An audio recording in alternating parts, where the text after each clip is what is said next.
Hi all, good morning. ಹೇಗಿದ್ದೀರಿ ಎಲ್ಲರೂ? Welcome back to my channel. ಇವತ್ತಿಂದ ಈ ಒಂದು ವ್ಲಾಗ್ ಸ್ಪೆಷಲ್ ಯಾಕೆ ಅಂತ ಹೇಳಿದರೆ, ಅಗೇನ್ ಇವಾಗ ನನ್ನ ಪ್ರೆಗ್ನೆನ್ಸಿ ಜರ್ನಿಯನ್ನೇ ನೀವು ನೋಡ್ತಾ ಇರುವಂಥದ್ದು. ನನ್ನ ಈ ಒಂದು ಸರ್ಪ್ರೈಸ್ ಜರ್ನಿಯಲ್ಲಿ ನೀವು ಕೂಡ ಜಾಯ್ನ್ ಆಗಿ. ಇವತ್ತು ನಾನಿಲ್ಲಿ 6:30ಇಂದ ನನ್ನ ಬೆಳಗಿನ ಕೆಲಸಗಳನ್ನು ಸ್ಟಾರ್ಟ್ ಮಾಡಿದ್ದೇನೆ. ಏನಿದ್ದರೂ ಪ್ರೆಗ್ನೆನ್ಸಿ ಇದ್ದರೂ ಕೂಡ ಅಥವಾ ಇಲ್ಲಾದರೂ ಕೂಡ ನಮ್ಮ ತಾಯಂದಿರ ಕೆಲಸ ಇದ್ದದ್ದೇ ಅಲ್ವಾ. ನಮಗೆ ಡೈಲಿ ಏನು ಮಾಡಲಿಕ್ಕಿದೆ ಅದನ್ನು ನಾವು ಮಾಡಲೇಬೇಕು. ಅದರಿಂದ ನಮಗೆ ಎಕ್ಸ್ಕ್ಯೂಸ್ ಸಿಗೋದಿಲ್ಲ.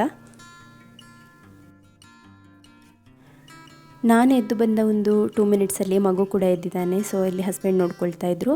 ಅವನ ಡೈಪರ್ ಚೇಂಜ್ ಮಾಡಲಿಕ್ಕಿತ್ತು. ಈಗಂತೂ ತುಂಬ ಸೆಕೆ ನೈಟ್, ಹಾಗಾಗಿ ಅವನಿಗೆ ನಿದ್ದೆ ಬರೋದಿಲ್ಲ. ಹಾಗಾಗಿ ಫೀಡ್ ಮೇಲೆ ತಗೊಳ್ತಾನೆ ಇರ್ತಾನೆ. ಹಾಗಾಗಿ ಈಗ ಡೈಪರ್ ಕೂಡ ಓವರ್ಫ್ಲೋ ಆಗ್ತದೆ. ಅವನಿಗೊಮ್ಮೆ ಡೈಪರೆಲ್ಲ ಚೇಂಜ್ ಮಾಡಿ ಅವನನ್ನು ಫ್ರೆಶ್ ಮಾಡಿ ಸ್ವಲ್ಪ ಫೀಡನ್ನು ಕೊಟ್ಟು ಇಲ್ಲಿ ಸಿಯೋನನ್ನು ಎಬ್ಬಿಸ್ತಾ ಇದ್ದೇನೆ ನಾನು. ಕೆಲವೊಮ್ಮೆ ಎದ್ದೊಳ್ತಾನೆ, ಕೆಲವೊಮ್ಮೆ ಕೂಗ್ತಾನೆ. ಮಕ್ಕಳ ಮೂಡಿದ್ದ ಹಾಗೆಯೇ.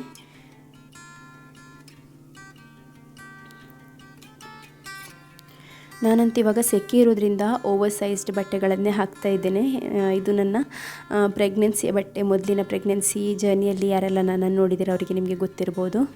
ಈ ಶರ್ಟ್ಸನ್ನು ಇನ್ಫ್ಯಾಕ್ಟ್ ನಾನು ಮಕ್ಕಳ ಕೆಲವೊಂದು ಬಟ್ಟೆಗಳನ್ನು ನಾನು ತೆಗೆದಿಟ್ಟಿದ್ದೆ. ಯಾಕೆಂದರೆ ಇನ್ನೊಂದು ಮಗು ಬೇಕು ಅಂತ ಹೇಳಿ ನಮಗೆ ಒಂದು ಥಾಟ್ ಇದ್ದದ್ರಿಂದ ಒಳ್ಳೆ ಬಟ್ಟೆಗಳನ್ನೆಲ್ಲ ತೆಗೆದಿಟ್ಟು ಕೆಲವೊಂದು ಈ ಫೀಡಿಂಗ್ ಪಿಲ್ಲೋ ಇದನ್ನೆಲ್ಲ ಬಿಸಾಡು ಅಂತ ಹೇಳಿ ನಾನು ಅಂದ್ಕೊಂಡಿದ್ದೆ. ಈ ಪ್ರೆಗ್ನೆನ್ಸಿ ಗೊತ್ತಾಗಲಿಕ್ಕೆ ಒಂದು 2 ದಿನ ಹಿಂದೆ ಅಷ್ಟು ನಾನು ಹಸ್ಬೆಂಡ್ ಹತ್ರ ಹೇಳಿದ್ದೆ, ಅದನ್ನೆಲ್ಲ ತಗೊಂಡೋಗಿಲ್ಲಿ ಆದರೂ ಡಂಪಿಗೆ ಹಾಕಿಬಿಡಿ ಅಂತ ಹೇಳಿ. ಒಂದು ಬಟ್ಟೆ, ಒಂದು ಸೆಟ್ ಆಫ್ ಕ್ಲೋತ್ಸ್ ಅಂದರೆ ಒಂದು ಬ್ಯಾಗಲ್ಲಿ ಹಾಕಿ, ಮತ್ತು ವೇಸ್ಟ್ ಏನೆಲ್ಲ ಬಿಸಾಡಲಿಕ್ಕಿತ್ತು, ಬೇಬಿ ಬೆಡ್ಸ್ ತುಂಬ ಇತ್ತಲ್ಲ, ಹಾಗೆ ಅದನ್ನೆಲ್ಲ ಬಿಸಾಡುವ ಅಂತ ಹೇಳಿ. ಯಾಕೆಂದರೆ ಈಗೆಲ್ಲ ಯಾರಿಗೆ ಸಹ ಕೊಡಲಿಕ್ಕೆ ಆಗೋದಿಲ್ಲ. ನಿಮಗೆಲ್ಲ ಗೊತ್ತಿರ್ಬೋದು, ಕೊಟ್ಟರೆ ತಗೊಳ್ಳುವಂಥವ್ರು ಸಹ ಇಲ್ಲ, ಮತ್ತು ಬೇರೆ ಏನಾದರೂ ಹೇಳ್ತಾರೆ. ಹಾಗಾಗಿ ಕೊಡಲಿಕ್ಕೆ ಹೆದರಿಕೆ ಈಗ. ಹಾಗೆ ಯಾಕೆ ಸುಮ್ಮನೆ ಸ್ವಲ್ಪ ಎಲ್ಲ ಹಳತ್ತೆ ಅಲ್ವಾ, ಮಕ್ಕಳಿಗೆ 2 ಮಕ್ಕಳಿಗೆ ಯೂಸ್ ಮಾಡಿದ್ದು. ಹಾಗಾಗಿ ಡಂಪ್ ಮಾಡುವ ಅಂತ ಹೇಳಿ ಅಂದ್ಕೊಂಡಿದ್ದೆ. ಬಟ್ ನೋಡಿ ಈ ರೀತಿಯಲ್ಲಿ ಆಯಿತು. ಯಾರು ನನ್ನ ಈ ಒಂದು ಪ್ರೆಗ್ನೆನ್ಸಿ ಜರ್ನಿಯ ಫಸ್ಟ್ ವಿಡಿಯೋನ ನೋಡಲಿಲ್ಲ, ನಾನಿಲ್ಲಿ ಐ ಕಾರ್ಡಲ್ಲಿ ಲಿಂಕನ್ನು ಹಾಕಿರ್ತೇನೆ, ಡಿಸ್ಕ್ರಿಪ್ಷನಲ್ಲಿ ಕೂಡ ಮೆನ್ಷನ್ ಮಾಡಿರ್ತೇನೆ ಲಿಂಕು. ಹೋಗಿ ಒಮ್ಮೆ ಚೆಕ್ ಮಾಡಿ ನೋಡಿ ಏನಾಯಿತು, ಏನು ಶಾಕಿಂಗ್ ನ್ಯೂಸ್ ಅಂತ ಹೇಳಿ ನಿಮಗೆ ಕೂಡ ಗೊತ್ತಾಗ್ತದೆ. ನಾವಂತೂ ಫುಲ್ ಸ್ಟಂಡ್ ಆಗಿದ್ವಿ, ಬಟ್ ತುಂಬಾ ಹ್ಯಾಪಿ ಇದ್ದೇವೆ. ಆಯಿತಾ, ಇಲ್ಲಿ ಚಿಕ್ಕ ಮಗು ಬಂದು ಸ್ಟಾರ್ಟ್ ಮಾಡ್ಕೊಂಡಿದ್ದಾನೆ ಅವನ ಕೆಲಸವನ್ನು. ಅವನಿಗೇನಾದರೂ ಒಂದು ಆಟ ಆಡಲಿಕ್ಕೆ ಕೊಡಬೇಕಂದ್ರೆ ಹೊಸತ್ತೇ ಆಗಬೇಕು. ಮೊದಲು ಕೊಟ್ಟಂಥ ವಸ್ತುವನ್ನು ಪುನಃ ಒಮ್ಮೆ ಆಟ ಆಡಲಿಕ್ಕೆ ಕೊಟ್ಟರೆ ಅದು ಬೋರ್ ಆಗ್ತದೆ ಅಲ್ಲ, ಹೊಸತ್ತಾಗಬೇಕು. ಹಾಗಾಗಿ ನಾನು ಈ ಕಂಟೈನರ್ಸ್ ಎಲ್ಲ ಇರ್ತದೆ ಅಲ್ವ, ನಾವು ಫ್ರಿಜ್ಜಲ್ಲೆಲ್ಲ ಫುಡ್ಡೆಲ್ಲ ತೆಗೆದಿಡುವಂಥದ್ದು ಅಂತ ಪ್ಲಾಸ್ಟಿಕ್ ಕಂಟೈನರ್ಸ್, ಸ್ಟೀಲ್ ಕಂಟೈನರ್ಸ್ ಇದನ್ನೆಲ್ಲ ಕೊಟ್ಟು ಬಿಡುವಂಥದ್ದು ಆಟ ಆಡಲಿಕ್ಕೆ. ಸ್ವಲ್ಪ ಹೊತ್ತು ಆಟ ಆಡ್ತಾನೆ, ಮತ್ತೆ ಬೋರ್ ಆಗ್ತದೆ. ನೀವು ವಿಡಿಯೋ ನೋಡ್ತಿರುವಲ್ಲಿ ಯಾರಾದರೂ ಪ್ರೆಗ್ನೆಂಟ್ ಇದ್ದೀರಾ ಆದರೆ ಕಾಮೆಂಟ್ ಮಾಡಿ ಆಯಿತಾ. ನನಗೆ ಈಗ ಆಲ್ಮೋಸ್ಟ್ ಅಂದರೆ 11 ವೀಕ್ಸ್ ಆಗಿದೆ. 11 ವೀಕ್ ಕಳೆದಿದೆ. ನಿಮಗೆ ಎಷ್ಟು ನಿಮ್ಮ ಅಂದರೆ how far along are you, ಮತ್ತು ಯಾವಾಗ ಇ.ಡಿ.ಡಿ ಅದನ್ನೆಲ್ಲ ಹೇಳಿ. ನನಗೆ ಇ.ಡಿ.ಡಿ ಬರುವಂಥದ್ದು ಅಂದರೆ expected due date, delivery date September ಎಂಡಿಗೆ. ಆಯಿತಾ, ಸೆಪ್ಟೆಂಬರ್ ಎಂಡಲ್ಲಿ ನನಗೆ ಡೆಲಿವರಿ ಡೇಟನ್ನು ಕೊಟ್ಟಿರುವಂಥದ್ದು. ಬಟ್ ಆದರೆ ಎಂಡಿಗೇ ಇರೋದಿಲ್ಲ, ಅದಕ್ಕಿಂತ ಮುಂಚೆನೇ ಆಗ್ತದೆ ಏನಿದ್ರೂ ಕೂಡ. ಮೇ ಬಿ ನೋಡುವ ಹೇಗಾಗ್ತದೆ ಅಂತ ಹೇಳಿ. ಇವತ್ತು ಚಪಾತಿ ಮಾಡಿರೋದ್ರಿಂದ ಸಿಯೋನ್ನ ಫೇವ್ರೆಟ್ ಬ್ರೇಕ್ಫಾಸ್ಟ್ ಅಲ್ಲ, ಹಾಗೆ ಕಾಯ್ತಾ ಇದ್ದಾನೆ ಇಲ್ಲಿಯೇ. ಮತ್ತು ನಾನು ಈ ಒಂದು ಪ್ರೆಗ್ನೆನ್ಸಿ ಜರ್ನಿಯನ್ನು ಅನೌನ್ಸ್ ಮಾಡಿದ ನಂತರ ನನಗೆ ವಿಡಿಯೋದ ಕೆಳಗೆ ತುಂಬ ಜನರು ಕಾಮೆಂಟ್ ಮಾಡಿದ್ದೀರ. ತುಂಬ ಜನರು ಖುಷಿಪಟ್ಟು 99% ಜನ ಏನಿದ್ದಾರೆ ತುಂಬ ಖುಷಿಯಲ್ಲಿ ನನಗೆ ಒಳ್ಳೆಯದಾಗಲಿ ಅಂತ ಹೇಳಿ ದೇವರ ಹತ್ರ ಪ್ರೇಯರ್ ಮಾಡ್ತಾ, ಕಾಂಗ್ರ್ಯಾಚುಲೇಟ್ ಮಾಡ್ತಾ ಒಳ್ಳೆಯದಾಗಿ ಕಾಮೆಂಟ್ ಮಾಡಿದ್ದಾರೆ. ಎಲ್ಲೋ 1-2% ಜನ, ಹೆಚ್ಚಾಗಿ ಹೇಳ್ಬೇಕಂತ ಹೇಳಿದರೆ ಯೂಟ್ಯೂಬಲ್ಲಿ ಇಲ್ಲ ಅಂತ ನೆಗೆಟಿವ್ ಜನರು, ಅದರ ಸುತ್ತಮುತ್ತ ಇರುವಂಥ ಜನರು ಇರ್ತಾರೆ ಅಲ್ವಾ, ಅಂದರೆ ನೇಬರ್ಸ್ ಆಗಿರ್ಬೋದು ಅಥವಾ ಅಂದರೆ ಫ್ರೆಂಡ್ಸ್, ರಿಲೇಟಿವ್ಸ್ ಅಂತ. ಇದರಲ್ಲಿ ಆ ಒಂದು ಸರ್ಕಲಲ್ಲಿ ಸ್ವಲ್ಪ ಎಲ್ಲ ಕೆಟ್ಟದಾಗಿ ಮಾತಾಡಿದವರು ಕೂಡ ಇದ್ದಾರೆ.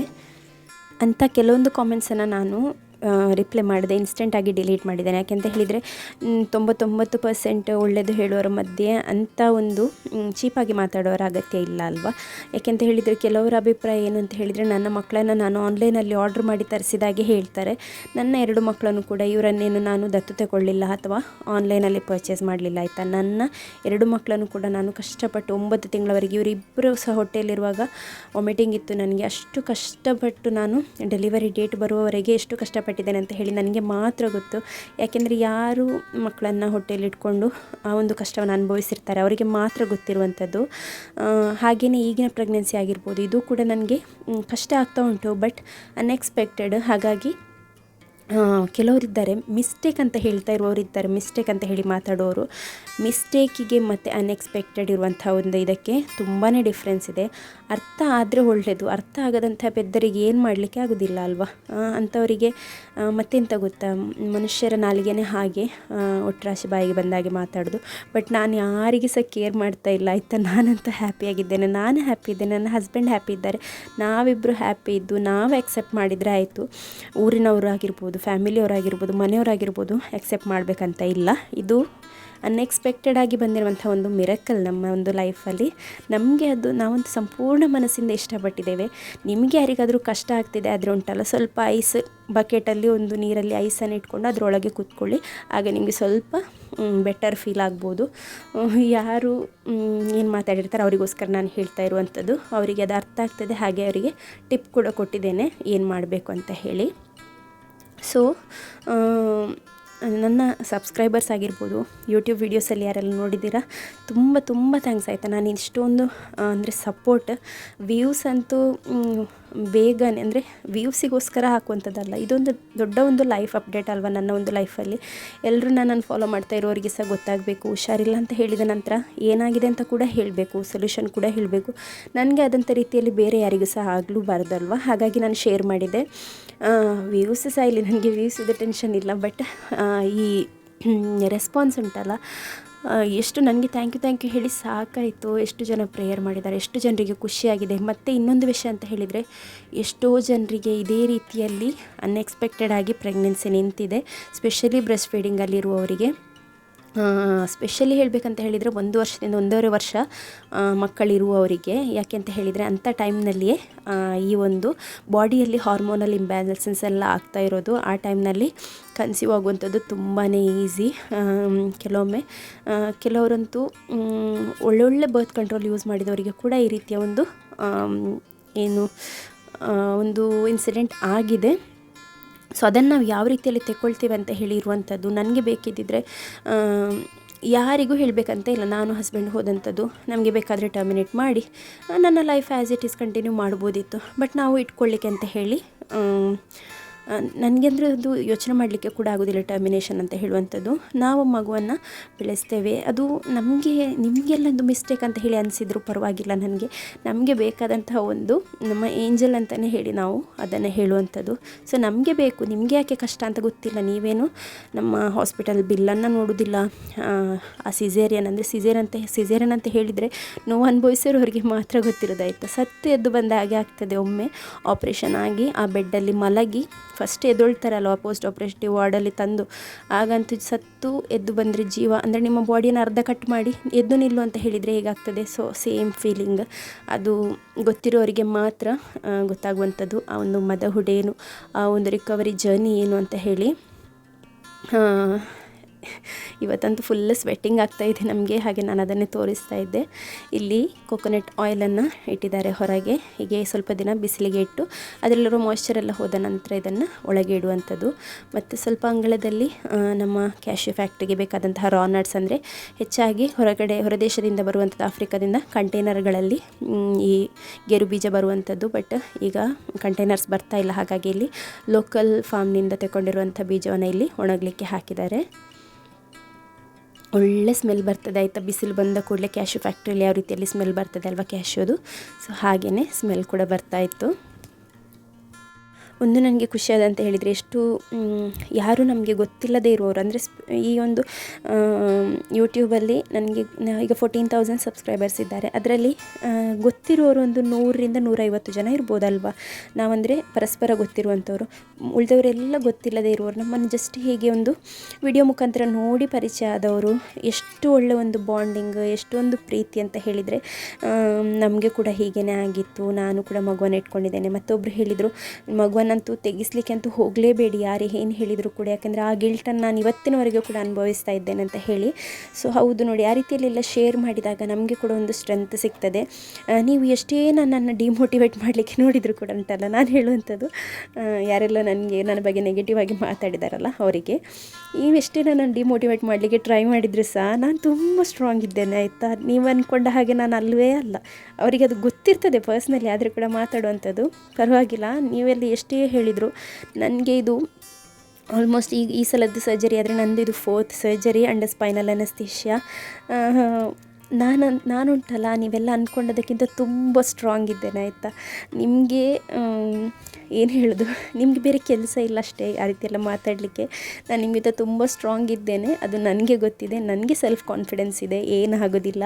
ಪ್ರೀ ಟರ್ಮ್ ಕೂಡ ಆಗೋದಿಲ್ಲ, ಫುಲ್ ಟೈಮ್ ನಾನು ಕ್ಯಾರಿ ಮಾಡ್ತೇನೆ, ಎಲ್ಲ ಸ್ಮೂತಾಗಿ ಹೋಗ್ತಂತೇಳಿ ನನಗೆ ಕಾನ್ಫಿಡೆನ್ಸ್ ಇದೆ. ನಿಮಗೆ ಯಾಕೆ ಮತ್ತೆ ಟೆನ್ಷನ್?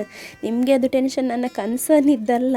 ಕೆಲವರಿಗೆ ಎಂತ ಗೊತ್ತಾ, ಸ್ವಲ್ಪ ಹೊಟ್ಟೆ ಉರಿ ಅಂಥವರಿಗೆ ನಾನು ಹೇಳಿದ್ದು ಐಸ್ ನೀರಲ್ಲಿ ಕೂತ್ಕೊಳ್ಳಿ ಅಂತ ಹೇಳಿ. ಸೊ ಈ ವಿಡಿಯೋದಲ್ಲಿ ನಾನು ನನ್ನ ಆ ಒಂದು ಸ್ಟ್ರೆಂತ್ ಏನಿದೆ ಅದು ಎಲ್ರಿಗೂ ಇರಲಿ ಅಂತ ಹೇಳುವಂಥದ್ದು. ನಿಮ್ಮ ಸುತ್ತಮುತ್ತ ಕೂಡ ಹೀಗೆ ನಿಮಗೆ ಚುಚ್ಚಿ ಮಾತಾಡುವವರು ಅಥವಾ ಹಿಂದೆಯಿಂದ ಬೇಡದ್ದನ್ನು ಮಾತಾಡುವವರು ಇರ್ತಾರೆ. ಕೇರ್ ಮಾಡಲಿಕ್ಕೇ ಹೋಗಬೇಡಿ ಆಯಿತಾ. ಅವ್ರು ಮಾತಾಡಿದರೆ ಎಷ್ಟು ತನಕ ಮಾತಾಡ್ಬೋದು, ಇಡೀ ದಿನ ಅದನ್ನೇ ಮಾತಾಡಿದರು ಒಂದು ಇಡೀ ದಿನ. ಮತ್ತು 2ನೇ ದಿನದಿಂದ ಅವರಿಗೆ ಬೇರೆ ಯಾರ್ದಾದ್ರೂ ಸುದ್ದಿ ಸಿಕ್ಕಿದರೆ ಅದನ್ನು ಮಾತಾಡ್ತಾರೆ. ಈಗ ನನ್ನ ಪ್ರೆಗ್ನೆನ್ಸಿ ಜರ್ನಿ ಥ್ರೂ ಔಟ್ ನನಗೆ ಎಷ್ಟೋ ಜನ ಈ ರೀತಿಯಲ್ಲಿ ಸಿಗ್ಬೋದು.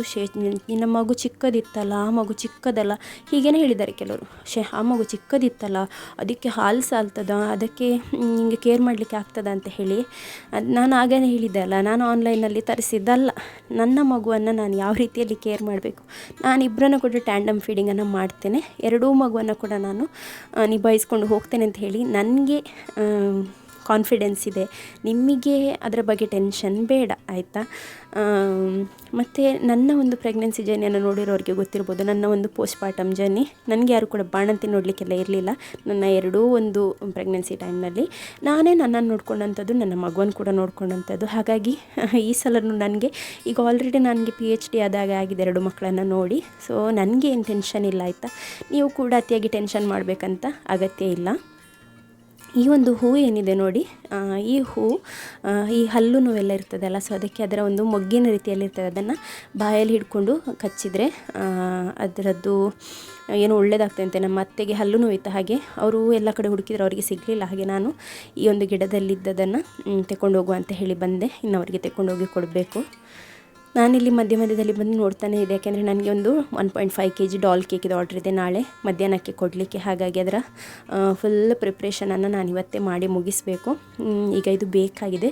ಈಗ ಅಂದರೆ ಈ ಟೆಂಪ್ರೇಚರ್ ನಾಬಿನ ಒಳಗಿರುವಂತಹ ಸಿಸ್ಟಮನ್ನು ಹೊಸತನ್ನು ಹಾಕಿದ್ದಾರೆ ಅಲ್ವಾ. ಲಾಸ್ಟ್ ಟೈಮ್ ನನ್ನ ಅವನ್ ಹಾಳಾಗಿತ್ತು. ಅದರ ನಂತರ ಒಟ್ರಾಶಿ ಬಿಸಿ ಆಗ್ತಾ ಉಂಟು, ಹಾಗಾಗಿ ನೋಡ್ತಾನೇ ಇರಬೇಕು ಆಗಾಗ. ಇಲ್ಲಿ ನಾನು ಇತ್ತೀಚೆಗೆ ಮಧ್ಯಾಹ್ನ ಅಂದರೆ ಒಂದು 12 ಗಂಟೆ ಎಲ್ಲ ಆಗುವಾಗಲೇ ಮನೆಯನ್ನು ಒರೆಸ್ಕೊಳ್ತಾ ಇದ್ದೇನೆ. ನಾನೆಲ್ಲ ಗುಡಿಸಿ ಎಲ್ಲ ಕ್ಲೀನ್ ಮಾಡಿ ಆಗುವಾಗ ಮಗು ಎದ್ದಿದ್ದಾನೆ. ಸೊ ಅವನನ್ನು ಕರ್ಕೊಂಡು ಬಂದು ಇಲ್ಲಿ ಕೂತ್ಕೊಳಿಸಿದ್ದೇನೆ. ಮನೆ ಕೂಡ ಒರೆಸ್ತಾ ಇದ್ದೇನೆ ನೋಡಿ. ಈ ರೀತಿಯಲ್ಲಿ ವೈಪರಲ್ಲಿ ಒರೆಸೋದನ್ನು ನಾನು 1-2 ವಿಡಿಯೋ ಹಿಂದೆ ಹೇಳಿದ್ದೆ. ಆಗ ತುಂಬ ಜನರಿಗೆ ಖುಷಿಯಾಗಿದೆ. ಈ ಒಂದು ಇದರಲ್ಲಿ ಒಳ್ಳೆಯದಾಗ್ತದೆ, ಹೀಗೆ ಒರೆಸಿದರೆ ತುಂಬ ಕ್ಲೀನ್ ಆಗ್ತದೆ ಅಂತ ಹೇಳ್ತಾಯಿದ್ರು. ಹೌದು, ಎಲ್ಲರೂ ಕೂಡ ಟ್ರೈ ಮಾಡಿ, ತುಂಬ ಈಸಿ ಆಯಿತಾ. ಸುಮ್ಮನೆ 6 ತಿಂಗಳಿಗೆ ಒಂದು ಸಲ ಮಾಪನ್ನು ತರುವಂಥದ್ದು, ಅದರ ನೂಲೆಲ್ಲ ಕಡೆ ಡಸ್ಟ್ ಎಲ್ಲ ಉಳಿಯುವಂಥದ್ದು. ಅದಕ್ಕಿಂತ ಇದು ಎಷ್ಟೋ ಬೆಟರ್. ಹಾಗಾಗಿ ಈ ರೀತಿದನ್ನು ಯೂಸ್ ಮಾಡಿ ನೋಡಿ.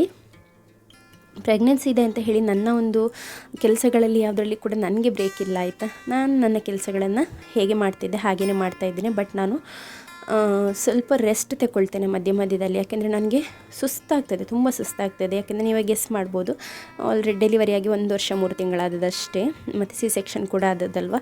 ಹಾಗಾಗಿ ಸ್ವಲ್ಪ ಕಷ್ಟ, ಬಟ್ ನಾಟ್ ಪಾಸಿಬಲ್ ಅಂತ ಹೇಳೋದಿಲ್ಲ. ಹಾಗೆ ನಾನು ಒಂದೊಂದೇ ಕೆಲಸಗಳನ್ನು ಮೆಲ್ಲ ಮೆಲ್ಲ ನನಗೆ ನನ್ನ ಒಂದು ಟೈಮ್ನ ಅಕಾರ್ಡಿಂಗ್ ಆಗಿ ಮಾಡ್ಕೊಳ್ತಾ ಇದ್ದೇನೆ. ಇಲ್ಲಿ ನಾನು ಮಗುವಿಗೆ ಒಂದು ಬನಾನ ಕಟ್ ಮಾಡಿ ಕೊಟ್ಟಿದ್ದೇನೆ. ಅದರೊಟ್ಟಿಗೆ ಇವಾಗ ನಾನು ಸ್ವಲ್ಪ ಅವನಿಗೆ ಕೌಸ್ ಮಿಲ್ಕ್ ಏನಿದೆ ಅಂದರೆ ಈ ಪ್ಯಾಕೆಟ್ ಮಿಲ್ಕ್ ಉಂಟಲ್ಲ, ಗ್ರೀನ್ ಪ್ಯಾಸ್ಚರೈಸ್ಡ್ ಮಿಲ್ಕ್, ಅದನ್ನೇ ಕೊಡುವಂಥದ್ದು. ನಾವು ದನದ್ದೆಲ್ಲ ತಗೊಂಡು ಬರೋದಿಲ್ಲ, ಅಂದರೆ ರಾ ಮಿಲ್ಕೆಲ್ಲ. ಹಾಗೆ ಅದೇ ಮಿಲ್ಕನ್ನು ಸ್ವಲ್ಪ ಸ್ವಲ್ಪ ಟೇಸ್ಟ್ ಅವನಿಗೆ ಗೊತ್ತಾಗಲಿ ಅಂತ ಹೇಳಿ. ಯಾಕೆ ನನ್ನ ದೊಡ್ಡ ಮಗ ಸ್ವಲ್ಪ ಕೂಡ ಹಾಲು ಮುಟ್ಟೋದಿಲ್ಲ, ಹಾಲು ಹಾಕಿದ ಜ್ಯೂಸ್ ಎಲ್ಲ ಕುಡಿಯೋದಿಲ್ಲ. ಹಾಗಾಗಿ ಇವನಿಗೆ ಸ್ವಲ್ಪ ಗೊತ್ತಿರಲಿ ಅಂತ ಹೇಳಿದರೆ ಟೇಸ್ಟನ್ನು ಆಗಾಗ ನಾನು ಕೊಡುವಂಥದ್ದು. ವಾರದಲ್ಲಿ 1-2 ಸಲ ಅಥವಾ 3 ಸಲ ಜಸ್ಟ್ ಕುಡಿಲಿಕ್ಕೆ ಕೊಡ್ತೇನೆ. ಇಲ್ಲಿ ನಾನು ಬನಾನವನ್ನು ಕೊಟ್ಟು ಅವನಿಗೆ ಕೆಳಗೆ ಕೂತ್ಕೊಳ್ಳಿಸಿದ್ದೆ, ಬಟ್ ಅವನಿಗೆ ಬೇಕು ಮೇಲೇ. ಈ ಇತ್ತೀಚಿನ ಮಕ್ಕಳನ್ನು ನೀವು ನೋಡಿ, ಎಂತ ಕೊಟ್ಟರೆ ಸಹ ತಿನ್ನಲಿಕ್ಕೆ ಆಗಬೇಕು ಸೋಫಾ ಮೇಲೆ, ಆಯಿತಾ, ಮೇಲೇ ಕೂತ್ಕೊಂಡು ತಿನ್ನಬೇಕು, ಕೆಳಗೆ ಕೂತ್ಕೊಂಡು ತಿನ್ನುವಂಥದ್ದು ಭಾರಿ ಕಡಿಮೆ. ಮತ್ತು ಕೆಲವರು ಮಕ್ಕಳು ಹೀಗೆ ಕಾಲು ಹಾಕ್ತಾರೆ, ಕೈ ಹಾಕ್ತಾರೆ ಅಂತ ಹೇಳಿ ಅವರಿಗೆ ತಿನ್ನಲಿಕ್ಕೇ ಕೊಡೋದಿಲ್ಲ, ನೀವೇ ತಿನ್ನಿಸುವಂಥದ್ದು. ಹಾಗೆ ಮಾಡಲಿಕ್ಕೆ ಹೋಗಬೇಡಿ, ಸ್ವಲ್ಪ ಕಷ್ಟ ಕ್ಲೀನ್ ಮಾಡಲಿಕ್ಕೆ. ಅವರನ್ನೊಮ್ಮೆ ಕ್ಲೀನ್ ಮಾಡಬೇಕು, ಸೋಫಾ ಕ್ಲೀನ್ ಮಾಡಬೇಕು, ಅದೆಲ್ಲ ಸ್ವಲ್ಪ ಕಷ್ಟ. ಬಟ್ ನಾವು ಯಾವಾಗ ಮಕ್ಕಳಿಗೆ ಹೀಗೆ ಟೆಕ್ಸ್ಚರನ್ನು ಫೀಲ್ ಮಾಡಿ, ಹ್ಯಾಂಡ್ ಟು ಮೌತ್ ಕೋಆರ್ಡಿನೇಟ್ ಮಾಡಿ ತಿನ್ನಲಿಕ್ಕೆ ಬಿಡ್ತೇವಲ್ಲ, ಆಗನೇ ಅವರು ಅವರಾಗಿ ತಿನ್ನಲಿಕ್ಕೆ ಕಲಿಯುವಂಥದ್ದು. ನಾವು ಅವರಿಗೆ ಕೊಟ್ಟು ಮತ್ತೆ ಅವರು ತಿನ್ನೋದಿಲ್ಲ ಅಂತ ಹೇಳಿದರೆ 3 ವರ್ಷ 4 ವರ್ಷ ಆಗುವಾಗ ಅದು ಕಷ್ಟ ಆಗ್ತದೆ. ಹಾಗಾಗಿ ಆದಷ್ಟು ಅವರಿಗೇ ತಿನ್ನಲಿಕ್ಕೆ ಕೊಡಿ, ಹತ್ತಿರದಲ್ಲಿ ನಿಂತು ನೋಡಿದರೆ ಆಯಿತು. ಅವನಿಗೆ ಇಷ್ಟ ಇಲ್ಲ ಆಯಿತಾ ಹಾಲು, ಅಂದರೆ ಕೆಲವೊಮ್ಮೆ ಟೇಸ್ಟ್ ಮಾಡಿ ಕುಡಿತಾನೆ, ಕೆಲವೊಮ್ಮೆ ಕುಡಿಯೋದಿಲ್ಲ. ಈಗ ನೋಡಿ ಅವನಿಗೆ ಅಂದರೆ ಈಗ ಇದಕ್ಕೆ ಒಂದು ದೊಡ್ಡ ಹೋಲ್ ಮಾಡಿ ಇಟ್ಟಿದ್ದಾನೆ ಸಿಯಾನ್ ಈ ಬಾಟಲಿಗೆ. ಅವನಿಗೆ ಕುಡಿಲಿಕ್ಕೆ ಅವನು ಸಹ ಇದರಲ್ಲಿ ಕುಡಿತಾನೆ ಕೆಲವೊಮ್ಮೆ ನೀರೆಲ್ಲ. ಹಾಗೆ ಅದಕ್ಕೆ ಅವನಿಗೆ ಜಾಸ್ತಿ ಫ್ಲೋ ಇಲ್ಲ ಅಂತ ಹೇಳಿ ದೊಡ್ಡ ಹೋಲ್ ಮಾಡಿದ್ದಾನೆ ಪೆನ್ನಲ್ಲಿ. ಹಾಗೆ ಇದು ಈಗ ಕಂಟಿನ್ಯೂಸ್ ಫ್ಲೋ ಆಗ್ತದೆ ಇದರಲ್ಲಿ. ನಿಮ್ಮ ಲೈಫಲ್ಲಿ ಕೂಡ ಹೀಗೇ ಹತ್ತಿರದಲ್ಲಿದ್ದು ಕೆಲವರು ಟಾಕ್ಸಿಕ್ ಪೀಪಲ್ ಇರ್ತಾರೆ, ಅಂಥವರಿಗೆ ನೀವು ಕೇರೆ ಮಾಡಬಾರ್ದು. ಯಾಕೆಂದರೆ ಮಾತಾಡಿದರೆ ನಿಷ್ಠುರ, ಹಾಗಾಗಿ ಮಾತಾಡದೇ ಇದ್ದರೆ ಉಂಟಲ್ಲ ಅವರಿಗೆ ಕೇರೆ ಮಾಡಬಾರ್ದು. ಆಗ ಅವರು ಸ್ವಲ್ಪ ಹೊತ್ತು ಹೇಳ್ತಾರೆ. ಈಗ ಯಾರೇ ನಿಮ್ಮನ್ನು ಕರಿತಾ ಇದ್ದರೆ ನೀವು ತಿರುಗಿ ನೋಡೋದಿದ್ರೆ ಅವ್ರು ಏನು ಮಾಡ್ತಾರೆ, ಒಂದು 7-8 ಸಲ ಕರೀತಾರೆ, ಅದಾದ ನಂತರ ಸುಮ್ಮನಾಗಿ ಬಿಡ್ತಾರೆ. ಸೊ ಅದೇ ರೀತಿಯಲ್ಲಿ ಆಗುವಂಥದ್ದು ಇಲ್ಲಿ ಕೂಡ. ಏನಾದರೂ ಹೇಳಿ ನಮಗೆ ಯಾಕೆ ಅಲ್ಲ, ಅವರಿಗೆ ಇಷ್ಟ ಬಂದದ್ದು ಮಾತಾಡ್ಕೊಳ್ಳಿ ಅಂತ ಹೇಳಿ ನಾವು ಕೇರ್ ಮಾಡದೇ ಇದ್ದರೆ ಆಯಿತು. ನಾನಂತೂ ಇತ್ತೀಚೆಗೆ ದಿನದಲ್ಲಿ 3-4 ಸಲ ತಿಂತಾ ಇದ್ದೇನೆ. ಅಂದರೆ ಬೆಳಿಗ್ಗೆನೇ ಈಗ ಬ್ರೇಕ್ಫಾಸ್ಟ್, ಅದಾದ ನಂತರ 10 o'clock ಒಮ್ಮೆ, 11-12 ಆಗುವಾಗ ಒಮ್ಮೆ, ಪುನಃ ಮಧ್ಯಾಹ್ನ 1-1:30 ಆಗುವಾಗ. ಇವತ್ತು ನಾನಂತೂ ಬೇಗನೆ ಊಟ ಮಾಡಿದ್ದೇನೆ, 12 ಗಂಟೆ ಆಗುವಾಗಲೇ ಊಟ ತಗೊಂಡು ಬಂದಿದ್ದೆ. ಮತ್ತು ಡಾಲ್ ಕೇಕನ್ನು ಕೂಡ ತಣ್ಣಗಾಗಲಿಕ್ಕೆ ಇಟ್ಟು ಅದನ್ನು ಕೂಡ ಜಸ್ಟ್ ಕ್ರಮ್ ಕೋಟಿಂಗ್ ಮಾಡಿ ಇಟ್ಟಿದ್ದೇನೆ. ನಿಮ್ಮ ಮಗು ಕೂಡ ನೋಡಿ ಕಿಚನಿಗೆ ಹೋಗಿ ಅವನಿಗೆ ಬೇಕಾದ ಪಾತ್ರೆಯನ್ನು ತಗೊಂಡು ಬಂದು ಕೂತ್ಕೊಂಡು TV ನೋಡ್ತಾ ಇದ್ದಾನೆ. ಮಧ್ಯಾಹ್ನ 12 ಗಂಟೆ ನಂತರ ನನಗೆ ತೊಂದರೆ ಇಲ್ಲ, ಮಾಷ ಬೇರೆ ಬರ್ತದೆ, ಆಗ ಸ್ವಲ್ಪ ಹೊತ್ತು ಅವನು ಬ್ಯುಸಿಯಾಗಿ ನೋಡ್ತಾ ಇರ್ತಾನೆ, ಆಗ ಹೆಚ್ಚು ಉಪದ್ರ ಮಾಡೋದಿಲ್ಲ. ಇಲ್ಲಾದರೆ ಈಗ ಟಿಪಾಯಿ ಅವನಿಗೆ ಬೇಕಾದಲ್ಲಿ ದೂಡಿ ತಗೊಂಡು ಹೋಗಿ ಅವನಿಗೆ ಬೇಕಾದದನ್ನು ತಗೊಳ್ತಾನೆ. ಹಾಗೆ ಸ್ವಲ್ಪ ಉಪದ್ರ ಜಾಸ್ತಿ ಆಗಿದೆ, ಲೂಟಿ ಮಾಡ್ತಾನೆ. ಅವನಿಗೆ ಅಂತೇಳಿ ನಾನು 2 ಬಂಗುಡೆ ಪೀಸ್ ಮತ್ತು ಸ್ವಲ್ಪ ಗಂಜಿ ತಗೊಂಡು ಬಂದಿದ್ದೆ, ಅವನು ತಿನ್ನಲಿಲ್ಲ. ಹಾಗೆಯೇ ಅದನ್ನು ತಗೊಂಡೋಗಿ ನಾಯಿ ಬಕೆಟ್ಗೆ ಹಾಕಿದ್ದೇನೆ. ಓಪನ್ ಮಾಡಿ ಎಲ್ಲ ಪುಡಿ ಪುಡಿ ಮಾಡಿದೆ, ಆದರೆ ತಿನ್ನಲಿಲ್ಲ. ಹಾಗೆ ಅವನಿಗೆ ಸ್ವಲ್ಪ ಗ್ರೇಪ್ಸನ್ನು ನಾನು 2 ಕಟ್ ಮಾಡಿ ಕೊಟ್ಟಿದ್ದೇನೆ. ನಾನು ಗ್ರೇಪನ್ನು ಕೊಡ್ತೀನಿ ಅಂತ ಹೇಳುವಾಗ ಯಾರೂ ಇಡೀ ಗ್ರೇಪನ್ನು ಕೊಡಲಿಕ್ಕೆ ಹೋಗಬೇಡಿ ಚಿಕ್ಕ ಮಕ್ಕಳಿಗೆ. ಒಂದನ್ನು ದೊಡ್ಡದಿದ್ದರೆ 4 ಪೀಸ್ ಅಥವಾ ಚಿಕ್ಕದಿದ್ದರೆ 2 ಪೀಸ್ ಮಾಡಿ ಕೊಡಿ, ಆಯಿತಾ. ಇವತ್ತು ಸ್ವಲ್ಪ ಮೋಡ ಉಂಟು, ಮಳೆ ಬರುವ ಹಾಗೆ ಉಂಟು, ಆದರೆ ಸ್ವಲ್ಪ ಹೊತ್ತಿನ ನಂತರ ಬಿಸಿಲು ಬಂದಿತ್ತು. ನೋಡಲಿಕ್ಕೆ ಮಾತ್ರ ಸ್ವಲ್ಪ ಮೋಡ. ನೋಡಿ ಕೊಬ್ಬರಿ ಎಣ್ಣೆಯನ್ನು ಈ ರೀತಿಯಲ್ಲಿ ಇಡುವಂಥದ್ದು. ಆ ಕೆಳಗೆ ಇರುವಂಥ ಒಂದು ಏನಿದೆ ಅದು ಸೆಟಲ್ ಆಗಿರುವಂಥದ್ದು ಅದು ವೇಸ್ಟ್, ಮತ್ತು ಉಳಿದದೆಲ್ಲ ಒಳ್ಳೆಯ ಎಣ್ಣೆ. ಇವತ್ತು ಇದನ್ನು ಸಂಜೆ ರಾಶಿ ಮಾಡಿಟ್ಟು ನಾಳೆ ತಗೊಂಡು ಹೋಗ್ತಾರೆ. ಒಳ್ಳೆ ಪರಿಮಳ ಬರ್ತಾಯಿತ್ತು. ಹಾಗೆ ನಾನೊಮ್ಮೆ ಬಂದಂಥದ್ದು ಇಲ್ಲಿಗೆ. ಸೊ ಮಧ್ಯಾಹ್ನ ಆಗುವಾಗ ನನಗೆ ಒಂದು ಕೇಕ್ ಆರ್ಡ್ರ್ ಬಂತು, ಈವ್ನಿಂಗಿಗೆ ಒಂದು ಬೇಕು ಕೇಕ್ ಅಂತ ಹೇಳಿ. ಹಾಗೆ ನಾನು ಅದನ್ನು ರೆಡಿ ಮಾಡುವ ಅಂತ ಹೇಳಿ ಬಂದಿದ್ದೇನೆ. ಸೊ ಹೀಗೆ ಸಡನ್ ಆರ್ಡ್ರ್ ಬರುವಾಗ ಸ್ವಲ್ಪ ಕಷ್ಟ ಆಗ್ತದೆ. ಬಟ್ ಏನು ಮಾಡೋದಲ್ವ, ನಮ್ಮ ಜಾಬೇ ಅಂಥದ್ದು, ನಾವು ಅಷ್ಟೊಂದು ವರ್ಸಟೈಲ್ ಆಗಿ ಇರಬೇಕು. ಹಾಗೆ ನಾನು ಕ್ವಿಕ್ಕಾಗಿ ಬಂದಂಥ 1/2 kg ಆರ್ಡ್ರಲ್ಲ, ಹಾಗಾಗಿ ಬೇಗ ಅದನ್ನು ರೆಡಿ ಮಾಡ್ಕೊಳ್ತಾ ಇದ್ದೇನೆ. ಇಂಗ್ರೀಡಿಯೆಂಟ್ಸ್ ಎಲ್ಲ ಇದ್ದರೆ ಮಾತ್ರ, ಯಾಕೆಂದರೆ ನಾವು ಹಳ್ಳಿಯಲ್ಲಿರೋದ್ರಿಂದ ಈಗ ಕೆಲವೊಮ್ಮೆ ಎಂತ ಆಗೋದು ಗೊತ್ತಾ, 2 ಮೊಟ್ಟೆ ಇರ್ತದೆ, ಒಂದಕ್ಕೆ 3 ಮೊಟ್ಟೆ ಬೇಕಾಗಿರ್ತದೆ. 2 ಮೊಟ್ಟೆ ಇರ್ತದೆ, 1 ಮೊಟ್ಟೆ ಇರೋದಿಲ್ಲ. 1 ಮೊಟ್ಟೆ ಕೇಳಿ 1 ಮೊಟ್ಟೆಗೋಸ್ಕರ ನಾವು ಪೇಟೆಗೆ ಹೋಗಲಿಕ್ಕೆ ಸಹ 3-3.5 ಕಿಲೋಮೀಟ್ರ್ ಉಂಟು. ಆದರೆ 1 ಮೊಟ್ಟೆಗೋಸ್ಕರ ಅಲ್ಲಿಂದ ಹಸ್ಬೆಂಡನ್ನು ಸಹ ಕರೀಲಿಕ್ಕೆ ಆಗೋದಿಲ್ಲ. ಇಲ್ಲಿ ಹತ್ತಿರ ಮನೆ ಇದ್ದರೆ ಒಂದು ನೇಬರ್ ಹತ್ರ ಆದರೂ ಕೇಳ್ಬೋದು. ಇಲ್ಲಿ ಹತ್ತಿರದಲ್ಲಿ ಮನೆ ಕೂಡ ಇಲ್ಲ, ದೂರ ಮನೆ ಅಲ್ಲ. ಹಾಗೆ ಕೆಲವೊಮ್ಮೆ ನನಗೆ ಅನಿಸೋದು ಒಂದು ಕೋಳಿ ಆದರೂ ಇದ್ದಿದ್ರೆ ಅಂತ ಹೇಳಿ 1 ಮೊಟ್ಟೆ ಇಡಲಿಕ್ಕೆ. ಇಲ್ಲಿ ನಾನು ಡಾಲ್ ಕೇಕ್ನ ವರ್ಕನ್ನು ಮಾಡ್ತಾ ಇದ್ದೇನೆ. ಡೀಟೇಲ್ಡ್ ವಿಡಿಯೋ ನಾನು ಶೂಟ್ ಮಾಡಿ ಇಡಲಿಲ್ಲ, ಯಾಕೆಂದರೆ ನನಗೆ ಅಷ್ಟೊಂದು ಈಗ ಎನರ್ಜಿ ಇಲ್ಲ ನಿಜ ಹೇಳಬೇಕಂತ ಹೇಳಿದರೆ. ವಿಡಿಯೋ ಶೂಟ್ ಮಾಡಲಿಕ್ಕೆ ಉಂಟಲ್ಲ, ಒಂದು ಎಕ್ಸ್ಟ್ರಾ ಬಾಟಲ್ ಆಫ್ ಎನರ್ಜಿ ಬೇಕು. ಆ ಒಂದು ಎಕ್ಸ್ಟ್ರಾ ಬಾಟಲ್ ಆಫ್ ಎನರ್ಜಿ ನನಗೆ ಎಲ್ಲಿಂದ ಕೂಡ ಸಿಗ್ತಾ ಇಲ್ಲ. ಸೊ ಈಗ ಅಂದರೆ ಫಸ್ಟ್ ಟ್ರೈಮೆಸ್ಟರ್ ಅಲ್ವಾ, ಫಸ್ಟ್ ಟ್ರೈಮೆಸ್ಟರ್ ಮತ್ತು ಲಾಸ್ಟ್ ಟ್ರೈಮೆಸ್ಟರಲ್ಲಿ ತುಂಬ ಸುಸ್ತಿರ್ತದೆ. ಅಂದರೆ ನನ್ನ ಈ ಒಂದು ಕಳೆದ 2 ಪ್ರೆಗ್ನೆನ್ಸಿಯಲ್ಲಿ ಕಂಪೇರ್ ಮಾಡಿದರೆ ಈ ಪ್ರೆಗ್ನೆನ್ಸಿಯಲ್ಲಿ ನನಗೆ ವಾಮಿಟಿಂಗ್ ಇಲ್ಲ, ಬಟ್ ನಾಶಿಯಾ ಇದೆ. ಅಂದರೆ ವಾಮಿಟಿಂಗ್ ಸೆನ್ಸೇಷನ್ ಇದೆ, ಬಟ್ ವಾಮಿಟ್ ಆಗಿ ಹೋಗೋದಿಲ್ಲ. ನಾನು ಆದಷ್ಟು ಕಂಟ್ರೋಲ್ ಮಾಡ್ತೇನೆ ಫುಡ್ಡನ್ನು, ಯಾಕೆಂದರೆ ಒಮ್ಮೆ ನಾನು ವಾಮಿಟ್ ಮಾಡಲಿಕ್ಕೆ ಸ್ಟಾರ್ಟ್ ಮಾಡಿದರೆ ಮತ್ತೆ ನನಗೆ ಕಂಟ್ರೋಲ್ ಆಗೋದಿಲ್ಲ. ಹಾಗೆ ವಾಮಿಟಿಂಗ್ ಇದ್ದಿದ್ದರೆ ಮೇ ಬಿ ಅಲ್ಲಿ ನನಗೆ ಗೊತ್ತಾಗಿರೋದು 2 ತಿಂಗಳ ನಂತರ ಗೊತ್ತಾಗ್ತಿರಲಿಲ್ಲ. ಸೊ ಪರವಾಗಿಲ್ಲ, ದೇವರು ಅದರಲ್ಲಿ ಒಂದು ನನಗೆ ಡಿಸ್ಕೌಂಟನ್ನು ಕೊಟ್ಟಿದ್ದಾರೆ, ಈ ಸಲ ನಿನಗೆ ವಾಮಿಟಿಂಗ್ ಬೇಡ ಅಂತ ಹೇಳಿ. ಸೊ ಹಾಗೆ ಹೇಗೂ ನಡೀತಾ ಇದೆ ಪ್ರೆಗ್ನೆನ್ಸಿ ಜರ್ನಿ. ನಾನಂತೂ ತುಂಬ ಹ್ಯಾಪಿಯಾಗಿದ್ದೇನೆ. ಯಾರೆಲ್ಲ ನನಗೋಸ್ಕರ ಪ್ರೇಯರ್ ಮಾಡಿದ್ದೀರಾ, ಯಾರೆಲ್ಲ ವೆಲ್ ವಿಶಸ್ ಮಾಡಿದ್ದೀರಾ, ತುಂಬ ಥ್ಯಾಂಕ್ಸ್. ಹಾಗೆ ನನ್ನ ಚಾನಲನ್ನು ಕೂಡ ಸಪೋರ್ಟ್ ಮಾಡಿ. ತುಂಬ ಕಷ್ಟದಲ್ಲಿ ನಾನು ವಿಡಿಯೋನ ಮಾಡಿ ಎಡಿಟ್ ಮಾಡಿ ಅಪ್ಲೋಡ್ ಮಾಡುವಂಥದ್ದು ನನ್ನ ಒಂದು ಪ್ಯಾಷನ್ ಆಗಿರೋದ್ರಿಂದ. ಮತ್ತು ಕೆಲವ್ರು ಕೇಳ್ತಾಯಿದ್ರು ಪೇಮೆಂಟ್ ಬರಲಿಲ್ಲ ಅಂತ ಹೇಳಿ. ಪೇಮೆಂಟ್ ಬರಲಿಕ್ಕೆ $100 ಆಗಬೇಕಾಯ್ತಾ? ನಮ್ಮ ಈ ಚಿಕ್ಕ ಚಿಕ್ಕ ವೀಡಿಯೋಗಳಿಗೆಲ್ಲ ಬರುವಂಥದ್ದು $1 ಅಥವಾ $2, ಒಂದು $100 ಕಂಪ್ಲೀಟ್ ಆಗಬೇಕಂತ ಹೇಳಿದರೆ 6 ತಿಂಗಳಿಗೊಮ್ಮೆ ಆಗುವಂಥದ್ದು ಕಾಣ್ತದೆ. ಸೊ ಹಾಗೆ ಅಷ್ಟು ಈಸಿ ಇಲ್ಲ ಯೂಟ್ಯೂಬಲ್ಲಿ ಅರ್ನ್ ಮಾಡೋದು ಅಂತ ಹೇಳಿದರೆ. ಈಸಿ ಉಂಟು ಯಾರಿಗೆ ಗೊತ್ತಾ, ತುಂಬ ವ್ಯೂಸ್ ಯಾರಿಗೆ ಬರ್ತದೆ, ತುಂಬ ಸಬ್ಸ್ಕ್ರೈಬರ್ಸ್ ಯಾರಿಗೆ ಬರ್ತದೆ ಅವರಿಗೆ. ನಾವೆಲ್ಲ ಅಂದರೆ ಇನ್ನೂ ಕೂಡ ನಾವು ಈ ಒಂದು 10% ಇದ್ದೇವೆ. ಹಾಗಾಗಿ ಒಂದು 100% ಆದರೆ ಅದರ ನಂತರ ಆದರೆ ಪರವಾಗಿಲ್ಲ. ಆದರೂ ಕೂಡ ನನಗೆ ಬೇಜಾರಿಲ್ಲ, ಯಾಕೆಂದರೆ ನನ್ನ ಈ ಒಂದು ಪ್ರೆಗ್ನೆನ್ಸಿ ಜರ್ನಿ ಆಗಿರ್ಬೋದು, 2 ಮಕ್ಕಳ ಪ್ರೆಗ್ನೆನ್ಸಿ ಜರ್ನಿ, ಅವರು ದೊಡ್ಡವರು ಆಗ್ತಿರುವಂತಹ ಜರ್ನಿ, ಅದನ್ನೆಲ್ಲ ನಾನಿಲ್ಲಿ ವಿಡಿಯೋ ಮೂಲಕ ಹಾಕಿರೋದ್ರಿಂದ ಅವರು ದೊಡ್ಡವರಾದರೂ ಕೂಡ ನೋಡಲಿಕ್ಕೆ ಅವಕಾಶ ಇದೆ. ಅವರಿಗೆ ಒಂದು ಮೆಮೊರಿಯಾಗಿ ಸೇವ್ ಆಗಿರ್ತದೆ, ಅರ್ನಿಂಗ್ ಆಗದೇ ಇದ್ದರೂ ಕೂಡ. ಮತ್ತು ಕೆಲವೊಂದು ವೀಡಿಯೋಗೆ ಲಿಮಿಟೆಡ್ ಅರ್ನಿಂಗ್ ಇರ್ತದೆ ಆಯಿತಾ. ಕೆಲವೊಂದು ಆ್ಯಡ್ಸ್ ಸೂಟೇಬಲ್ಲೇ ಆಗೋದಿಲ್ಲ, ಹಾಗಾಗಿ ಆ್ಯಡ್ಸೇ ಬರೋದಿಲ್ಲ, ನೀವು ನೋಡಿರ್ಬೋದು. ಸೊ ಅಂಥ ಟೈಮ್ನಲ್ಲೆಲ್ಲ ನಮಗೆ ಅರ್ನಿಂಗ್ಸೇ ಬರೋದಿಲ್ಲ ಆಯಿತಾ. ಹಾಗಾಗಿ ಅಷ್ಟು ಈಸಿ ಇಲ್ಲ ಯೂಟ್ಯೂಬಲ್ಲಿ ಅರ್ನಿಂಗ್ಸ್ ಬರೋದು ಅಂತ ಹೇಳಿದರೆ. ಇತ್ತೀಚೆಗೆ ನಾನು ಸಂಜೆ ಟೈಮ್ನಲ್ಲಿ ಮೊದಲೆಲ್ಲ ಫಸ್ಟ್ ಕಾಫಿ ಕುಡಿತಾ ಇದ್ದೆ, ತುಂಬಾ ಕಾಫಿ ಕುಡಿತಾ ಇದ್ದೆ. ಅದಾದ ನಂತರ ನಾನು ಕಾಫಿಯನ್ನು ಸ್ಟಾಪ್ ಮಾಡಿ ಟೀ ಮಾಡಲಿಕ್ಕೆ ಸ್ಟಾರ್ಟ್ ಮಾಡಿದೆ. ಈಗ ಟೀ ಕೂಡ ಕುಡಿತಾ ಇಲ್ಲ, ಯಾಕಂದರೆ ಟೀ ಕುಡಿಲಿಕ್ಕೆ ಆಗ್ತಾಯಿಲ್ಲ. ಬೆಳಿಗ್ಗೆ 1 ರೌಂಡ್ ಮಾತ್ರ, ಪುನಃ ಕುಡಿಲಿಕ್ಕೆ ಅದು ಮನಸ್ಸಾಗೋದಿಲ್ಲ. ಹಾಗೆ ಈಗ ನಾನು ಓಟ್ಸನ್ನು ಮಾಡ್ಕೊಳ್ತಾ ಇದ್ದೇನೆ. ಓಟ್ಸ್ ಕೂಡ ಹಾಗೆ ಬ್ಲ್ಯಾಂಡಲ್ಲಿ ಅದಕ್ಕೆ ನಾನು ಸ್ವಲ್ಪ ಬೆಲ್ಲದ ಪುಡಿ, ಸ್ವಲ್ಪ ಉಪ್ಪು ಮತ್ತು ಈ ದ್ರಾಕ್ಷಿ ಉಂಟಲ್ಲ, ಒಣ ದ್ರಾಕ್ಷಿ, ಅದನ್ನು ಹಾಕ್ಕೊಳ್ತೇನೆ. ಅದು ಹಾಕಿದರೆ ಮಾತ್ರ ನನಗೆ ಕುಡಿಲಿಕ್ಕೆ ಒಳ್ಳೆಯದಾಗೋದು. ಅದು ಆಗಾಗ ಒಂದೊಂದು ದ್ರಾಕ್ಷಿ ಬಾಯಿಗೆ ಬಂದರೆ ಕುಡಿಲಿಕ್ಕೆ ಅಷ್ಟೊಂದು ಇದಾಗೋದಿಲ್ಲ, ಅಂದರೆ ಪಾಯಸ ಕುಡಿದ ಹಾಗೆ ಆಗ್ತದೆ. ಇಲ್ಲಾದರೆ ನನಗೆ ವಾಂತಿ ಬಂದಾಗೆ ಆಗ್ತದೆ ಆಯಿತಾ. ಓಟ್ಸ್ ಕುಡಿಲಿಕ್ಕೆ ಇಷ್ಟ ಆಗೋದಿಲ್ಲ. ಆದರೆ ಸಿಯೋನ್ನ ಟೈಮ್ನಲ್ಲಿ ನಾನು ಪ್ರೆಗ್ನೆನ್ಸಿಯಲ್ಲಿ ಕೂಡ ಡೈಲಿ ಕುಡಿತಾ ಇದ್ದೆ. ಪೋಸ್ಟ್ ಪಾರ್ಟಮ್ನಲ್ಲಿ 6 ಮಂತ್ಸ್ವರೆಗೆ ಕೂಡ ಡೈಲಿ ಕುಡಿದಿದ್ದೇನೆ. ಆಗ ಏನಾಗಿರಲಿಲ್ಲ ನನಗೆ. ಬಟ್ ಈಗ ನನಗೆ ಆಗ್ತಾಯಿಲ್ಲ, ಅದನ್ನು ಅಷ್ಟೊಂದು ಅಂದರೆ ಇಷ್ಟಪಟ್ಟು ಕುಡಿತಾ ಇಲ್ಲ ನಾನು. ಸ್ವಲ್ಪ ಅಂದರೆ ಏನಾದರೂ ಹೊಟ್ಟೆಗೆ ಬೇಕಲ್ಲ ಅಂತ ಹೇಳಿ ಕಷ್ಟಪಟ್ಟು ಕುಡಿತಾ ಇದ್ದೇನೆ. ಡ್ರೈ ಫ್ರೂಟ್ಸ್ ಏನು ಕೂಡ ತಿನ್ನಲಿಕ್ಕೆ ಆಗ್ತಾಯಿಲ್ಲ, ನಾನೇನು ಕೂಡ ಸ್ಟಾರ್ಟ್ ಮಾಡಲಿಲ್ಲ. ಯಾರೂ ಕೂಡ ಕೇಳಬೇಡಿ ಡ್ರೈ ಫ್ರೂಟ್ಸ್ ಬಗ್ಗೆ, ಏನೂ ಸಹ ತಿಂತಾ ಇಲ್ಲ ಆಯಿತಾ. ಹೇಗೆ ನಾನು ಕಳೆದ ಪ್ರೆಗ್ನೆನ್ಸಿಯಲ್ಲಿ ಡ್ರೈ ಫ್ರೂಟ್ಸ್ ತಿಂದಿರಲಿಲ್ಲ, ಅದೇ ರೀತಿಯಲ್ಲಿ ಲಡ್ಡು ಮಾಡಿ ಇಟ್ಟಿದ್ದೆ, ಬಟ್ ನಾನು ತಿನ್ನಲೇ ಇಲ್ಲ. ಮತ್ತು ತುಂಬ ಟೈಮ್ ನಂತರ ಬಿಸಾಡಿದ್ದು. ಸಿಯೋನ್ ಸ್ಕೂಲಿಂದ ಬಂದಿದ್ದ, ಅದರ ಮಧ್ಯದಲ್ಲಿ ನಾನು ಶೂಟ್ ಮಾಡಿರಲಿಲ್ಲ, ಯಾಕೆಂದರೆ ನನ್ನ ಅಕ್ಕ ಕಾಲ್ ಮಾಡಿದ್ಲು. ಅಂದರೆ ನನ್ನ ಅಕ್ಕ ಅಂತ ಹೇಳಿದರೆ ನನ್ನ ಸಿಬ್ಲಿಂಗ್ ಅವರು. ನಾವು 3 ಮಂದಿ ಮಕ್ಕಳಲ್ವ, ಅಣ್ಣ, ಅಕ್ಕ ಮತ್ತು ನಾನು. ಸೊ ಅಕ್ಕ ಕಾಲ್ ಮಾಡಿದ್ಲು, ಹಾಗೆ ನಾನು ಮಾತಾಡ್ತಾ ಇದ್ದೆ.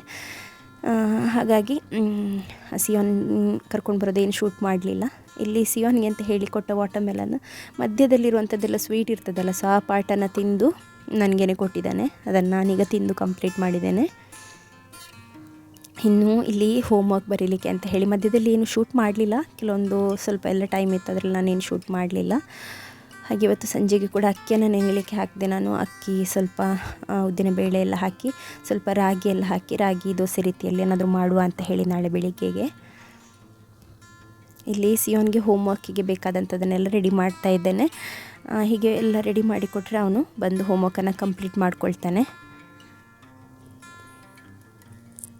ಹಾಗೆ ಈಸಿ ಅಂತ ಹೇಳಿ ಅಂದ್ಕೊಳ್ಳೋರಿಗೆ ಹೇಳುವಂಥದ್ದು, ಮಕ್ಕಳನ್ನು ಹುಟ್ಟಿಸುವಂಥದ್ದು, ಮಕ್ಕಳು ಹುಟ್ಟಿಯಾದ ನಂತರ ಅವರನ್ನು ನೋಡ್ಕೊಳ್ಳುವಂಥದ್ದು, ಈ ಟಾಡ್ಲರ್ ಸ್ಟೇಜಲ್ಲಿ ಅಥವಾ ಈ ಸ್ಕೂಲಿಗೆ ಹೋಗೋ ಸ್ಟೇಜಲ್ಲಿ ಅವರಿಗೆ ಹೋಮ್ವರ್ಕನ್ನು ಮಾಡಿಸುವಂಥದ್ದು, ಅವರನ್ನು ಹೊರಡಿಸುವಂಥದ್ದು, ಅವರನ್ನು ಟ್ರೀಟ್ ಮಾಡುವಂಥದ್ದು, ಇದೆಲ್ಲ ತುಂಬ ಈಸಿ ಅಂತ ಅಂದ್ಕೊಳ್ಳೋರಿಗೆ ಹೇಳುವಂಥದ್ದು. ಅಷ್ಟು ಈಸಿ ಇಲ್ಲ, ಕಷ್ಟ ಇದೆ. ಅವರ ಒಂದು ಆ ಏಜ್, ಅವರ ಒಂದು ಮನಸ್ಥಿತಿಯನ್ನು ಅರ್ಥ ಮಾಡಿಕೊಂಡು ಅವರಿಗೆ ಇಷ್ಟ ಆಗೋ ರೀತಿಯಲ್ಲಿ, ಅವರಿಗೆ ಕಿರಿಕಿರಿ ಅನಿಸೋದ ರೀತಿಯಲ್ಲಿ ನಾವು ಅವರನ್ನು ಪ್ರತಿಯೊಂದಕ್ಕೂ ರೆಡಿ ಮಾಡುವಂಥದ್ದುಂಟಲ್ಲ, ಅದು ತುಂಬ ಕಷ್ಟ. ಎಲ್ಲ ಮಕ್ಕಳು ಒಂದೇ ರೀತಿಯಲ್ಲಿ ಇರೋದಿಲ್ಲ ಅಲ್ಲ. ಎಕ್ಸಾಂಪಲ್ ನನ್ನ ಸಿಯೋನಿಗೆ ನಾನು ಹೇಳಿದೆ ಮಮ್ಮಿ ಟಮ್ಮಿಯಲ್ಲಿ, ಅವನು ಯಾವಾಗಲೂ ಹೇಳ್ತಾನೆ, ಯಾಕಂದರೆ ನನ್ನ ಹೊಟ್ಟೆ ಸ್ವಲ್ಪ ಮುಂದೆ ಇರೋದ್ರಿಂದ ಅವನು ಯಾವಾಗಲೂ ಹೇಳ್ತಾನೆ, ನೀನು ಹೊಟ್ಟೆಯಲ್ಲಿ ಏನಿದೆ, ಮಗು ಇದೆಯಾ ಅಂತ ಹೇಳಿ. ಇಷ್ಟು ದಿನ ಇಲ್ಲ ಅಂತ ಹೇಳ್ತಾ ಇದ್ದೆ. ಮೊನ್ನೆ ಹಾಸ್ಪಿಟಲ್ಗೆ ಹೋಗಿ ಬಂದ ನಂತರ ನಾನು ಹೇಳಿದೆ, ಇದೇ ಮಗು ಚಿಕ್ಕದಿದೆ ಅಂತ ಹೇಳಿ. ಅವ್ನು ಕೇಳಿದ ಬೊಂಬೊಮ್ ಮಾಡ್ತದ ಅಂತ ಹೇಳಿ. ಬೊಂಬೊಮ್ ಅಂತ ಹೇಳಿದರೆ ಅವನು ಡೇಲನ್ ಅಂದರೆ ಸೆಕೆಂಡ್ ಮಗು ಹೊಟ್ಟೆಯಲ್ಲಿರುವಾಗ ತುಂಬ ಕಿಕ್ ಮಾಡ್ತಾ ಇದ್ದಲ್ಲ, ಅವನು ಅದನ್ನು ಎಂಜಾಯ್ ಮಾಡ್ತಾ ಇದ್ದ. ನನ್ನ ಹಳೆ ವ್ಲಾಗ್ಸಲ್ಲಿ ಇದೆ, ಅದನ್ನು ನೋಡ್ಬೋದು ನೀವು. ಸೊ ಹಾಗೆ ಅದನ್ನು ಕೂಡ ಕೇಳ್ತಾ ಇದ್ದ. ಅಷ್ಟೊಂದು ಎಕ್ಸೈಟ್ಮೆಂಟ್ ಇದೆ ಅವನಿಗೆ. ಕೌಂಟ್ ಕರಿ ಸಮ ರಾ 1 2 3 4 समा काउंट करता 5 6 7 फर्स्ट आता काउंट करे 1 2 3 4 5 6 7 बरे आंसर नो उल्टा C. Let's see, that's a C. that is C. Wait, what you are supposed to write? What you are supposed to write? You are supposed to write 7 again उल्टा 7 कशे बरोवचे उडास कर हां बरे तशे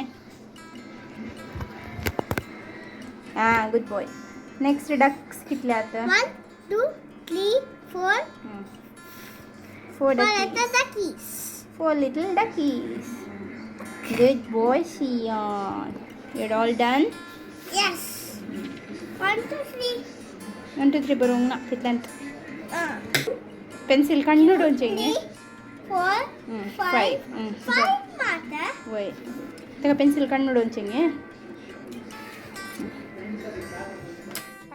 ನಾನು ಸಿಯೋನಿಗೆ ಡೈಲಿ 1 hour ಅಥವಾ 1 hour 30 minutes ತನಕ ಸ್ಕ್ರೀನ್ ಟೈಮ್ ಕೊಡ್ತೇನೆ ಮೊಬೈಲಲ್ಲಿ, ಏನಾದರೂ ನೋಡಲಿ ಅಂತ ಹೇಳಿ. ಮೊದಲು ನಾನು ಅವನಿಗೆ ಮೊಬೈಲನ್ನು ಕೊಡ್ತಾನೇ ಇರಲಿಲ್ಲ, ಆದರೆ ಈಗ ಕೊಡ್ತೇನೆ. ಯಾಕೆಂತ ಹೇಳಿದರೆ ಅವನಿಗೆ ಸ್ಕೂಲಲ್ಲಿ ಹೋಗುವಾಗ ಬೇರೆ ಮಕ್ಕಳೇನು ಹೇಳ್ತಾರೆ, ನಾನು ಅದನ್ನು ನೋಡಿದೆ ಇದನ್ನು ನೋಡಿದೆ, ಮೊಬೈಲಲ್ಲಿ ಬಂತು ನೀನು ನೋಡಲಿಲ್ವಾ ಹೇಳುವಾಗ ಪಾಪ ಅನ್ನಿಸ್ತದೆ ಅವನಿಗೆ. ಮೊಬೈಲಲ್ಲಿ ಅವರೆಲ್ಲ ಆಟಾಡ್ತಾರೆ, ಗೇಮ್ ಆಡ್ತಾರೆ ಅಂತೆಲ್ಲ ಹೇಳ್ತಾನಂತೆ. ಆದರೆ ಇವನಿಗೆ ನಾವು ಕೊಡ್ತಾ ಇರಲಿಲ್ಲಲ್ಲ ಮನೆಯಲ್ಲಿ, ಹಾಗಾಗಿ ಒಂದು ಹಳತ್ತು ಮೊಬೈಲ್ ಇತ್ತು, ಅದರಲ್ಲಿ 1 hour ಅಥವಾ 1 hour 30 minutes ತನಕ ಸ್ಕ್ರೀನ್ ಟೈಮ್ ಕೊಡುವಂಥದ್ದು. ಅದಾದ ನಂತರ ಹೀಗೇ ಅಣ್ಣ ತಮ್ಮಂದಿರು ಆಟಾಡ್ತಾ ಇರ್ತಾರೆ. ನಮ್ಮದೆಲ್ಲ ಪ್ರೇಯರ್ ಆಗಿ ನಾನೀಗ ಅರ್ಲಿ ಡಿನ್ನರ್ ಮಾಡುವಂಥದ್ದು ಮಕ್ಕಳೊಟ್ಟಿಗೆ 7:30 ಅಥವಾ 8 ಆಗುವಾಗ ನನ್ನದು ಡಿನ್ನರ್ ಕೂಡ ಆಗ್ತದೆ. ಮಕ್ಕಳಿಗೆ ಕೂಡ ಇಬ್ಬರಿಗೆ ತಿನ್ನಿಸ್ತೇನೆ, ಯಾಕೆಂದರೆ ನನ್ನ ಎನರ್ಜಿ ಫುಲ್ ಡ್ರೈನ್ ಔಟ್ ಆಗಿರ್ತದೆ 8 ಗಂಟೆ ಆಗೋದ್ರೊಳಗೆ. ಹಾಗಾಗಿ ನಾನು ಆದಷ್ಟು ಬೇಗ ಬೆಡ್ಡಿಗೆ ಹೋಗಲಿಕ್ಕೆ ನೋಡ್ತೇನೆ. ಈಗ ಹೊರಗೆ ಮಲಗುವಂಥದ್ದೆಲ್ಲ ಡಿಸ್ಟರ್ಬೆನ್ಸ್ ಇದ್ದರೆ ಸಾರಿ, ಮಗುವಿಗೆ ನಾನು ಫೀಡ್ ಮಾಡ್ತಾ ಇರುವಾಗಲೇ ವಾಯ್ಸ್ ಓವರ್ ಕೊಡ್ತಾ ಇದ್ದೆ.